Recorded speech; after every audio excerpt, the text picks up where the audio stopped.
And here we are live from DSA Studio with an incoming special report for the quick sort algorithm. Lorenzo Baldove, give us the gist. Yes, but I'm here on behalf of the DSA station, and with me are the scientists who will tell us their discoveries. Miss Banana, I heard that this sorting algorithm does something very war-aligned. Can you tell us more about it? Of course. So this quick sort algorithm implements a divide and conquer tactic that has been an effective strategy in winning military and even political conflicts over millennia. Well, in an actual sense, it's about causing infighting among members of an opposing group, but quick sort is more literal with it, specifically through 3 steps. So first is divide, dividing the problem into smaller sub-problems. In the case of array sorting, this means grouping array elements into sections called partitions. For quick sort, we base these divisions on a pivot value. So this pivot value is an element in the array of your choosing. All numbers smaller than the pivot is then put to the left, and values bigger than it will be put to the right. Now, how does this algorithm conquer? Through its recursive nature. It divides the partitions into even smaller ones, putting the elements smaller than the pivot to the left and bigger to the right. It does this until the array is fully sorted. Oh, that sounds very efficient. But how does the pivot value get chosen? So there are tons of ways to choose the pivot value, but I would recommend choosing the median value of the array. This is the middle number. So in sample array, which is 1, 3, 5, 6, 7, the pivot is 5. We could also use the mean or the average of these values. This is so the very first pivot has a bigger chance of being immediately correctly assigned. It might be hard to code though. Might be, could be. Thank you, Aaron. That was very insightful. Now for the kids at home, let us have Stephanie for a concrete representation. Stephanie? Thank you, Laura. And now, as you can see, I have these 5 blocks, and I will show you how quicksort works through this. So, I pick a pivot and put it at the very end. Now, all the pens that are smaller than our pivot moves to the left. And all the blocks that are bigger moves to the right. And so we have this. Now we pick a pivot for our left partition, say this one, and arrange accordingly. And the same goes to the right. Of course, as stated, it's recursive, so we do the pivot picking and swapping over and over again until done. And voila, they are sorted. That was very clear and helpful. It demonstrates that choosing a pivot is arbitrary, but I wonder why Ms. Kanama suggested the median. Because there's different consequences based on how we choose the pivot. Oh, tell the audience more by all means. If you choose a pivot randomly, or choose the very first or very last element of the array, there is a chance that it will be the smallest or biggest value. This makes the sorting inefficient as one side of the partition will have all the elements. Essentially, nothing happens. But since most algorithms are coded with automatic countdowns of chosen element indexes per pivots, it still works. This worst-case scenario produces a big O n squared time complexity due to its inner and outer loops, while the average case is O n log n because it is recursive, and at least one correct movement is guaranteed should the pivot selection be random. Or based on the mean or median as for space, it's big O n. As with any other algorithm, where n is the amount of memory needed for allocating all the elements of the array. Oh, that sounds very efficient, right, Jello? That's because it is. Well, while the percentage time complexities are synonymous with the other algorithms, in practice, they mean nothing because the cases are very specific and they always assume the arrangement of arrays in some way, which is unrealistic. With that said, there is no perfect algorithm for every sorting situation, but quicksort can actually perform fast if coded properly. It all lies in how the pivot is selected, because the closer the pivot is to the center value, the faster the algorithm would be. However, quicksort is bad on nearly sorted data for reasons already discussed. It goes as low as bubbles. To add to that, when there are multiple duplicate elements in the array, quicksort is sluggish through it too, and it can even return wrong inputs. It's unstable, which is also something to consider when comparing it to the likes of merge sort, radix sort, and such. I see. Now, Glenn, what better way to verify than see the actual algorithm in action? I agree. Let's call on Justin. Justin? Why, yes, thank you for consulting me with this matter. To answer that request, I would like to show you the live Java code in our Eclipse IDE. If you're familiar with our ADT projects or abstract data type projects, it's basically the same setup. We have two Java files, one for each class. If it was Visual Studio or Visual Studio Code, it was easier. It would be easier because the files there allow for multiple classes in the same file. But I digress. Anyway, we have our quicksort Java here, where we have our quicksort algorithm with all its methods and its recursions. And then we have our test quicksort. Please ignore the dogs outside. Test quicksort.java, which is of course the way we test our quicksort. Now let's jump into it by I want to show you the output of this code so that we can start our explaining, and our output is like this. We have our unsorted array and our sorting passes and the final sorted array at the very bottom. Now, unsorted array is 872196 as expected, no movement yet. I want to explain each step bit by bit through a visualizer. As you can see here, we have 872196. Then we start sorting by picking a pivot, which was, as explained earlier, the basis or the element in the array that we base our swapping around. So we base our swapping around the number or the value of excuse me, the value of 6, and that's our pivot. Now, how do we choose that? Basically, we pass 3 arguments to the quicksort. The first is our array, the data, which is this. Second is 0, which is our low, and the low is for the lower bound of the array or the lower value, and size minus 1. Now, how does this in our give of the value of 6 or any number that's on the end of this array? The size of data is actually 1, 2, 3, 4, 5, 6, 7, but we know that arrays start counting their index with 0. So, to have a valid index so that it won't be out of bounds, we subtract 1 to make sure that we're always choosing the last element. Hence, that's why we have the value of 6 for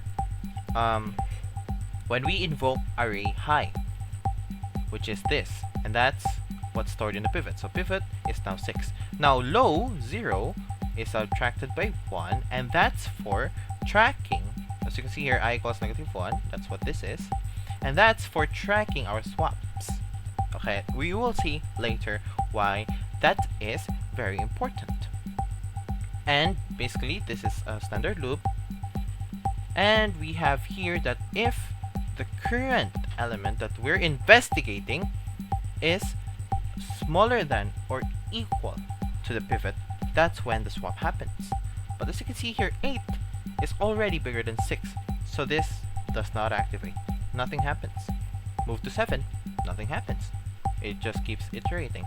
But when we get to 2, as you can see, our -1 changed to 0. It's because of this, I++. Now this code will trigger, and what this means is that the... Okay, so you can see, what is the value of I? 0, because we added 1 to -1.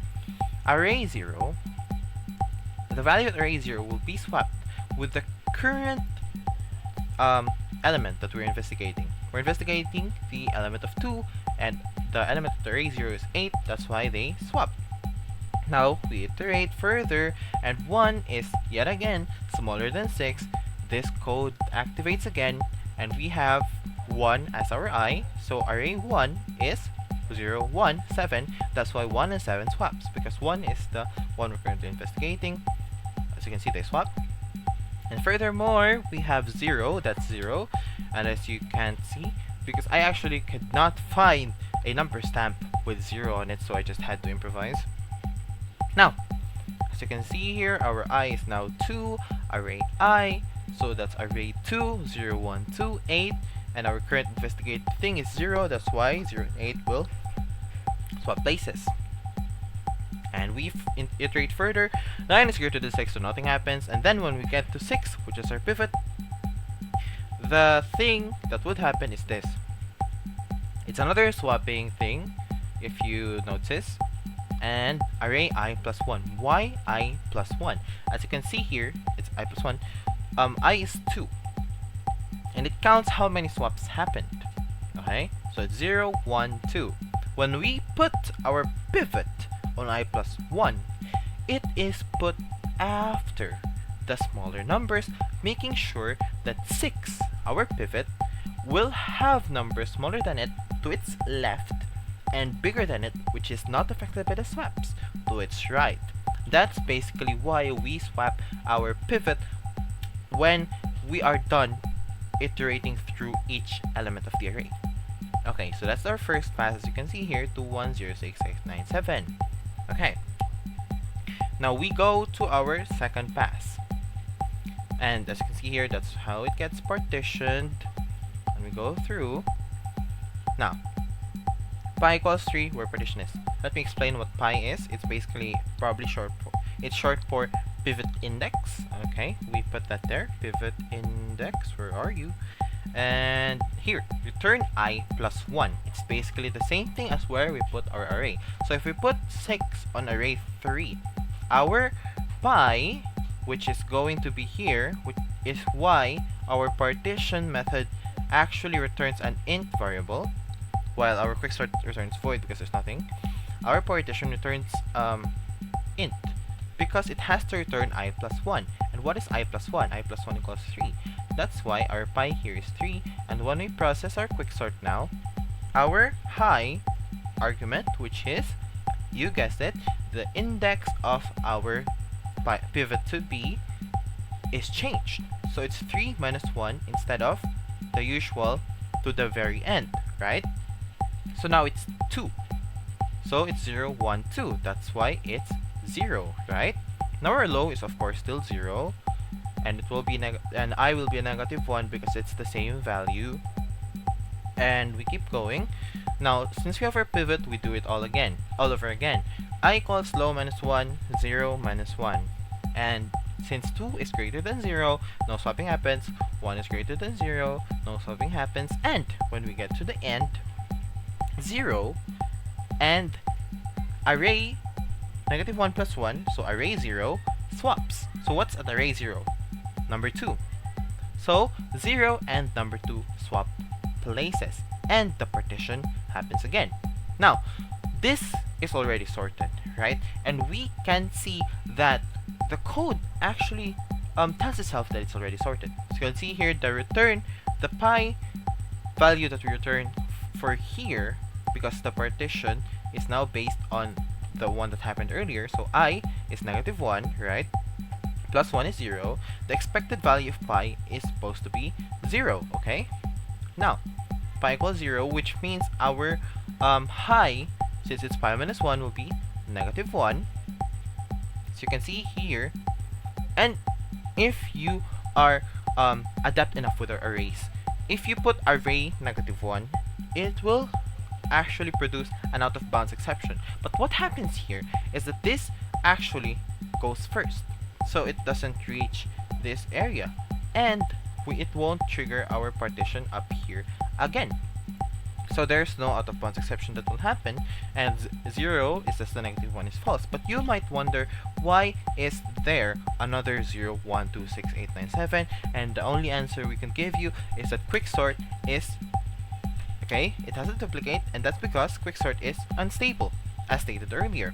The reason it's unstable is because it actually swaps elements around without any regard for their original positions and their new positions. They're just swapping around. So there might be something in the code or in the recursions that makes the console or the compiler think that it's still not sorted yet. That's why it checks one extra time.